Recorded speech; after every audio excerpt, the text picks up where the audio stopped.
осы күні кеше ғана біз тоталитарды режимнен шықтық, демократияға тізгінді бұрап сол жаққа қарай ұмтылып бара жатырмыз.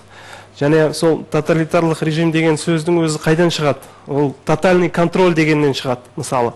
Сондықтан сіздің бақылау дегеніңіз, ол сол тотальный контроль арқылы қайтадан сол тоталитарный режимге кіруге ықпал береді, біріншіден. Екіншіден, қазіргі демократия уақытысында